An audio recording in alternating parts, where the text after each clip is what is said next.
Why train tracks have stones? नमस्कार दोस्तों, अनसुनी कहानियां की एक और वीडियो में आपका स्वागत है। आप सभी ने अपने जीवन में एक न एक बार ट्रेन की सवारी तो जरूर करी होगी, जो कि बहुत ही ज्यादा सरल और सुगम होती है। आज भारत की एक बहुत ही बड़ी आबादी ट्रेन को अपने आवागमन के मुख्य साधन के रूप में उपयोग करती है, क्योंकि ट्रेन की मदद से कोई भी एक जगह से दूसरी जगह बड़ी ही तेजी के साथ पहुंच सकता है। आप जब भी कभी ट्रेन में सफर करते होंगे, तब कभी ना कभी आपके मन में ये ख्याल जरूर आता होगा कि रेलवे ट्रैक पर टूटे हुए पत्थर क्यों डाले रखते हैं और उनको वहां डालने का मकसद क्या होता है। तो चलिए, क्योंकि हमारी इस वीडियो में हम आपको यही बताने वाले हैं। इससे पहले कि हम सभी आगे बढ़ें, हमारा ये जान लेना बहुत जरूरी है कि भारत में पहली ट्रेन कब और कहां चली थी। दोस्तों, भारत में ट्रेनों का इतिहास कई सालों पुराना रहा है और आप सभी को जानकर आश्चर्य होगा कि आज से करीब 160 साल पहले भारत में पहली बार ट्रेन चलाई गई थी, जो कि बोरीबंदर मुंबई से थाने के लिए चली थी, जिनके बीच का डिस्टेंस करीब 34 किलोमीटर था। भारत में अंग्रेजी शासन आने के बाद ट्रेन से आवागमन को काफी ज्यादा तेजी मिली और लोगों द्वारा ट्रेनों का व्यापक उपयोग किया जाने लगा। आज भारतीय रेलवे दुनिया का चौथा और एशिया का सबसे बड़ा रेल नेटवर्क है, जो कि 1,15,000 किलोमीटर में फैला हुआ है। और यही नहीं, ये दुनिया का दूसरा ऐसा बड़ा नेटवर्क है जो कि सिंगल मैनेजमेंट के तहत संचालित होता है।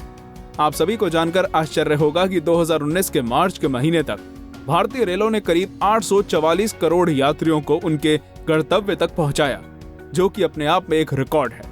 इसी के साथ अगर माल ढोने की बात की जाए तो भारतीय रेलवे इसमें भी कम नहीं, क्योंकि अभी तक भारतीय रेलवे द्वारा करीब 123 करोड़ टन माल ढोया जा चुका है।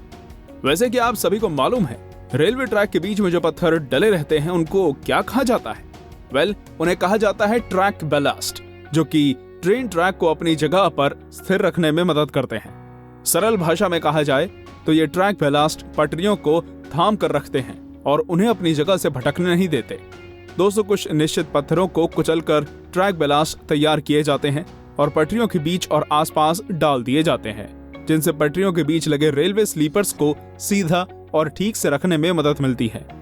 अब आपके मन में आ रहा होगा कि आखिर ये रेलवे स्लीपर्स क्या होता है और इनका काम क्या होता है। दोस्तों, रेलवे स्लीपर्स पटरियों के परपेंडिकुलर लगे रेक्टेंगुलर टुकड़े होते हैं, जो कि दोनों तरफ की पटरियों के बीच में रखे जाते हैं।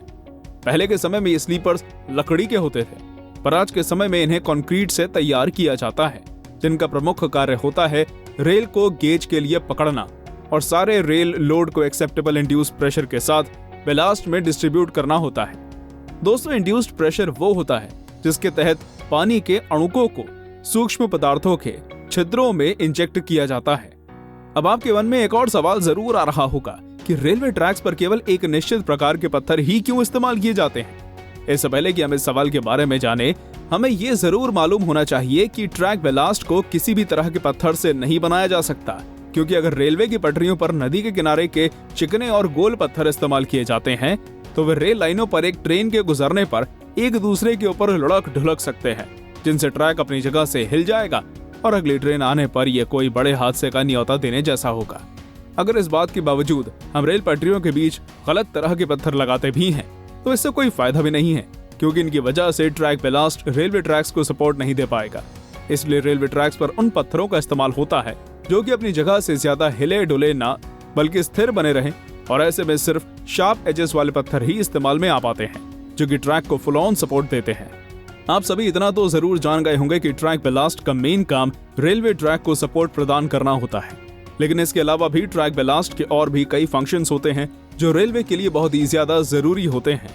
जैसे कि रेलवे ट्रैक्स पर उगने वाली वनस्पति पर रोकथाम। जी हाँ दोस्तों, ये ट्रैक बैलास्ट रेलवे लाइन और उसके आसपास पेड़ पौधों को नहीं उगने देते, जिससे कि ट्रैक के नीचे की जमीन कमजोर नहीं होती, क्योंकि ये पेड़ पौधे जमीन को कमजोर भी कर सकते हैं, जो कि आगे चल के बड़ा खतरा बन सकता है। इसी के साथ साथ ये नियमित रूप से पानी को जमीन तक पहुंचने और जमीन को नरम करने से भी रोकते हैं, जो कि ट्रेन ट्रैक्स की लंबी उम्र के लिए एक बहुत ही जरूरी काम है। दोस्तों, ये ट्रैक बैलास्ट पटरियों पर जाने वाले पानी को पूरी तरह से नहीं रोकते, लेकिन ये पक्का जरूर करते हैं कि पटरियों के नीचे भरने वाले पानी के निकलने के लिए उचित जगह हो, जिससे पानी निकल सके और इस जगह बिल्कुल भी ना रुके। दोस्तों, ये ट्रैक बैलास्ट को आज के समय में एक वाइब्रेशन सकर के रूप में भी इस्तेमाल किया जाता है, क्योंकि आज रेल लाइनों के अगल बगल बहुत से घरों और बिल्डिंगों का निर्माण होने लगा है और ट्रेन के पटरियों पर दौड़ने के दौरान बहुत ही तेज वाइब्रेशन उत्पन्न होता है, जिससे पास बनी बिल्डिंगों और घरों में दरार आ सकती है और ये गिर भी सकते हैं, क्योंकि लगातार कंपन से इन घरों की नींव कमजोर हो जाएगी, जो कि किसी बड़े हादसे का निमंत्रण देने जैसा होगा। लेकिन पटरियों के बीच डले ये टूटे हुए पत्थर उस कंपन को अपने अंदर एब्जॉर्ब कर लेते हैं, जिससे बड़ा खतरा टल जाता है।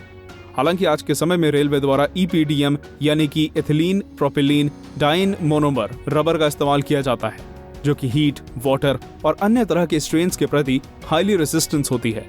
जिससे ट्रेन से आने वाली आवाज और कंपन बहुत हद तक कम हो जाता है। दोस्तों, अब कहीं आपको ये तो नहीं लग रहा कि हर रेलवे ट्रैक में बेलास्ट का इस्तेमाल होता है? वेल, ऐसा बिल्कुल भी नहीं है, क्योंकि मेट्रो, बुलेट ट्रेन जैसी कुछ ट्रेनें ऐसी भी हैं जिनके ट्रैक के बीच बेलास्ट का इस्तेमाल नहीं होता। जी हाँ, और ऐसे ट्रैक्स को बेलास्टलेस ट्रैक बोला जाता है, जो कि पूरी तरह से गिट्टी रहित होता है। आप सभी को जानकर आश्चर्य होगा कि ये एक तरह का आधुनिक रेलवे ट्रैक इंफ्रास्ट्रक्चर है, जिसमें कठोर कंक्रीट और डामर का इस्तेमाल किया जाता है, जो कि स्लीपर्स के साथ जमीन के नीचे लगाया जाता है। आज के समय में भारत समेत बहुत से देश बेलास्टलेस ट्रैक सुविधा को बढ़ावा देने में लगे हैं, क्योंकि इस तरह के ट्रैक के बहुत ही ज्यादा फायदे हैं, जैसे कि ट्रैक का जीवन काल बढ़ जाना और बेलास्ट ट्रैक के मुकाबले इनका कम रखरखाव करना। इसी के साथ ये बेलास्टलेस ट्रैक्स पटरियों पर पानी को नहीं रुकने देते, इनमें से पानी सही समय पर निकलता रहता है और इनकी सफाई करना भी बहुत ही ज्यादा आसान हो जाता है। आज भारत में बेलास्टलेस यानी कि गिट्टी रहित ट्रैक का इस्तेमाल सिर्फ मेट्रो ट्रेन के लिए होता है, जो कि इसे अन्य ट्रेनों के मुकाबले ज्यादा गति प्रदान करता है। दोस्तों, इस तरह के ट्रैक्स का डिजाइन बिल्कुल अलग तरह का होता है, जिससे ये मेट्रो ट्रेन से उत्पन्न होने वाले कंपन को एब्जॉर्ब कर लेती है। दोस्तों, एक बात साफ है कि बेलास्टलेस ट्रैक्स दूसरे ट्रैक से महंगे जरूर होते हैं, लेकिन आप सभी को जानकर अचंभा होगा कि शुरुआत में इतना ज्यादा महंगा होने के बावजूद भी बाद में इनका मेंटेनेंस का खर्चा बहुत ही ज्यादा कम होता है, और इसी वजह से ये अपने पूरी लाइफ में बेलास्ट ट्रैक्स से ज्यादा सस्ते और किफायती साबित होते हैं। भारत में जब से मेट्रो के ट्रैक्स का निर्माण हुआ है, पानी की निकासी और वनस्पति पर रोकथाम कोई ज्यादा बड़ी समस्या नहीं रह गई, क्योंकि जमीन के अंदर और इतने ज्यादा सॉलिड स्ट्रक्चर पर किसी भी तरह के पेड़ पौधे का उगना लगभग असंभव है। मेट्रो ट्रैक्स का सॉलिड स्ट्रक्चर इस तरह से डिजाइन होता है कि ये हर तरह के व्हील लोड्स को झेल लेता है और उस लोड को धरती के अंदर सुरक्षित पहुंचा देता है, और इसी वजह से इन ट्रैक्स के नीचे गिट्टी की आवश्यकता नहीं होती। भारत की मेट्रो पूरी तरह से बेलास्टलेस ट्रैक्स का इस्तेमाल करती है, केवल कुछ जगहों को छोड़कर, जैसे कि यमुना नदी का किनारा। जी हाँ दोस्तों, यमुना के किनारे पर मेट्रो का बेलास्ट ट्रैक्स का इस्तेमाल करना होता है, और ये जमीन के नीचे ना चलकर जमीन की सरफेस पर चलती है। हालांकि अभी फिलहाल में भारत में मेट्रो के अलावा कोई ऐसी ट्रेन नहीं जो बेलास्टलेस ट्रैक्स का इस्तेमाल करे। दोस्तों, भारत में आने वाली बुलेट ट्रेन होगी तो मेट्रो से ज्यादा तेज, लेकिन ये अन्य सभी सुपरफास्ट ट्रेनों की तरह ये भी बेलास्ट ट्रैक पर ही दौड़ेगी, क्योंकि इस तरह की सुपरफास्ट ट्रेनों में बेलास्टलेस तकनीक का इस्तेमाल नहीं होता। हालांकि इनके लिए बनने वाले बेलास्ट ट्रैक सभी तरह के ट्रैक से ज्यादा मजबूत होते हैं, जिनमें बहुत ही सॉलिड मटेरियल का प्रयोग होता है। भारत में आने वाली बुलेट ट्रेन के लिए भी भारत सरकार के रेल मंत्रालय द्वारा मुंबई से अहमदाबाद के बीच एक स्पेशल बेलास्ट ट्रैक का निर्माण किया जा रहा है, जो कि बहुत ही ज्यादा मजबूत और महंगा है। दोस्तों, हो सकता है आने वाले समय में भारत समेत दुनिया भर में बेलास्ट ट्रैक्स को हटा दिया जाए और इसकी जगह बेलास्टलेस ट्रैक्स निर्माण हो, लेकिन आज के समय में बेलास्ट ट्रैक भारत समेत दुनिया भर की ट्रेनों के लिए सबसे ज्यादा सुगम और सुरक्षित है। तो दोस्तों, ये थी नॉलेज से भरी हमारी एक और वीडियो। अगर पसंद आई हो तो इसे लाइक करें और हाँ, अपने दोस्तों के साथ शेयर करना मत भूलिएगा। और अगर आपने हमारे चैनल को अब तक सब्सक्राइब नहीं किया है तो इसे जल्दी से सब्सक्राइब करें।